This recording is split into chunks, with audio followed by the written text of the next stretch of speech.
على آل إبراهيم إنك حميد مجيد. عباد الله كبروا الله على ما هداكم. الله أكبر الله أكبر لا إله إلا الله والله أكبر الله أكبر ولله الحمد. اللهم انصر الإسلام والمسلمين اللهم انصر الإسلام والمسلمين واجعلنا منهم. اللهم اخذل من خذل الإسلام والمسلمين اللهم لا تجعلنا منهم. اللهم انصر المجاهدين في سبيلك. اللهم انصر أهل غزة اللهم ارحم أهل غزة اللهم ارحم أهل غزة رحمة واسعة. اللهم ارحم أهل غزة رحمة واسعة. اللهم إن إسرائيل قد عتت عدوا كبيرا. اللهم إن إسرائيل قد عتت عدوا كبيرا. اللهم فأهلكها كما أهلكت عاد وثمود. اللهم فأهلكها كما أهلكت عاد وثمود. اللهم انصر الإسلام والمسلمين. اللهم انصر الإسلام والمسلمين. اللهم انصر الإسلام والمسلمين. اللهم انصر من نصر دين محمد صلى الله عليه وسلم واجعلنا منهم. واخذل من خذل دين محمد صلى الله عليه وسلم ولا تجعلنا. اللهم انصر أئمتنا وولاة أمورنا. اللهم انصر أئمتنا وولاة أمورنا. اللهم أكرمهم ولا تهنهم وزدهم ولا تنقصهم. اللهم أكرمهم ولا تهنهم وزدهم ولا تنقصهم. اللهم وفقهم بطانة صالحة حسنة تؤيدهم على الخير تؤيدهم على الخير تؤيدهم على اتباع. ভিতরে জায়গা পাননি বিদায় রাস্তায় বসেছেন। শুধু দর্শক শুনলেন জাতীয় মসজিদ বিশেষ করে জাতীয় ঈদগাহ লক্ষাধিক লোকের নামাজের ব্যবস্থা আছে, ভিতরে জায়গা না হয় পুরো রাস্তা ভরেই মানুষ আজকে আবার নামাজ পড়ছেন এবং লক্ষ লক্ষ লোকের সমাগম আমরা দেখতে পাচ্ছি। অবশ্য আর কিছুক্ষণ পরেই আবার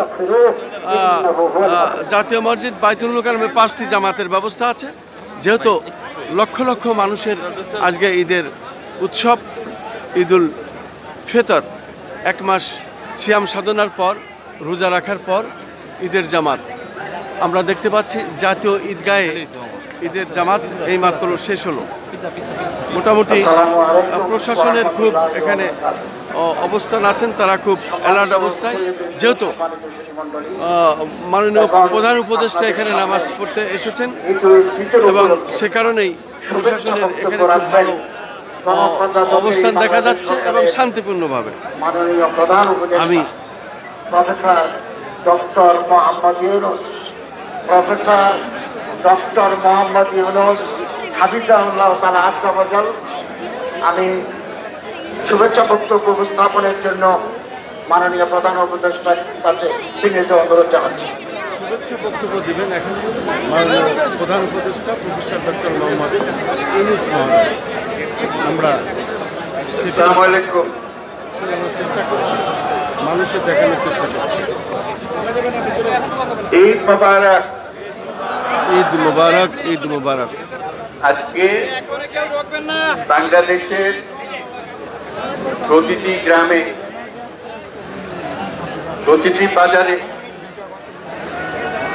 প্রতিটি গঞ্জে প্রতিটি শহরে ঈদের জামাত অনুষ্ঠিত হচ্ছে।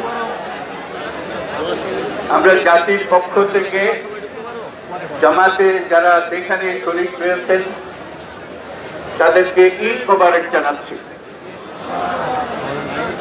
একটু জোরে বলেন তারা যেন সবাই শুনতে পারে। ঈদ মোবারক ঈদ মোবারক ঈদ মোবারক। যারা ঈদের জামাতে শরীক হবার সুযোগ পান নাই তাদেরকেও আমরা ঈদ মোবারক জানাচ্ছি, সেটাও জোরে ঈদ মোবারক। আমাদের মা বোনেরা মহিলারা যারা ঘরে আছেন তাদেরকেও আমরা জাতির পক্ষ থেকে ঈদ মোবারক জানাচ্ছি। আমাদের প্রবাসী শ্রমিকরা যারা বিদেশে আছেন সারা বছর কষ্ট করেছেন, আজকে হয়তো ঈদের জামাতে যেতে পারবেন কিংবা যেতে পারবেন না, কিন্তু জাতির পক্ষ থেকে আমরা তাদেরকেও ঈদ মোবারক জানাচ্ছি। যারা বাংলাদেশিরা আছেন পৃথিবীর বিভিন্ন দেশে জাতির পক্ষ থেকে তাদেরকে আমরা ভুলে যাইনি, তাদেরকেও আমরা ঈদ মোবারক জানাচ্ছি। যারা হাসপাতালে আছে, রোগী বিভিন্ন কারণে ঈদের জামাতে যেতে পারেন নাই, তাদেরকেও ঈদ মোবারক জানালাম। ঈদের জামাত শেষ হয়েছে ঈদ এবং গুরুত্ব কিষানোর দিন, প্রফেসর ডক্টর মোহাম্মদ নৈকট্যের দিন, বক্তব্য দিচ্ছেন ভালোবাসার দিন। দেশবাসীর উদ্দেশ্যে আজকে সেই দিনটা আমরা যেন উনি ভাষণ দিচ্ছেন, গভীর আমরা সেটা ভালোবাসার সঙ্গে উদযাপন করতে পারি। যেহেতু সেই লক্ষাধিক লোকের এখানে ব্যবস্থা, এই জাতীয় ঈদগাহ মাঠ আর জায়গা না হয়, মেসেজ সাধারণ মানুষ আমরা যেন সবার কাছে পৌঁছে দিতে পারি। এই কদম ফোয়ারার সামনে আজকে একটা অতি থেকে শুরু করে হাইকোর্টের একেবারে মূল ফটক পর্যন্ত রাস্তায় তারা জামাত আদায় করেছে। চেষ্টা করছে এবং করে যাচ্ছে। এখন প্রধান উপদেষ্টা মহোদয় বক্তব্য দিচ্ছেন, জাতির উদ্দেশ্যে ভাষণ মোনাজাত হবে। মোনাজাতে আমরা অবশ্যই যেন স্মরণ করি, আল্লাহর কাছে দূরে আছে তো প্রার্থনা করি আমাদের আচ্ছা এই নতুন বাংলাদেশ গড়ার যারা সুযোগ দিয়েছে, যে বীর সন্তানরা আত্মহুতি দিয়েছে, আল্লাহ যেন সুযোগ তো পাইনি। তাদের রুহের মাগফিরাত দেন, তাদের শান্তি দেন। আমরা তাদের মনের কাছে সেটা যেন আমরা অংশ রাখি। আর মোনাজাতে যারা আহত হয়েছে, নামাজ আদায় করেছেন, স্বাভাবিক জীবন থেকে বিচ্যুত হয়ে গেছে। আপনার নাম কি? আমি মোহাম্মদ তাহির, আর আমি এই দেশের পাকিস্তান থেকে। আপনার অভিমত কেমন লাগছে নামাজ পড়ে একটু বলুন। প্রধান উপদেষ্টা বক্তব্য দিচ্ছেন জাতির উদ্দেশ্যে। বাংলাদেশে পাকিস্তানি নাগরিক হিসেবে ঈদ পালন করা আর বাংলাদেশের জাতীয় ঈদগাহ মাঠে নামাজ আদায় করা মাননীয় প্রধান উপদেষ্টা ডক্টর মোহাম্মদ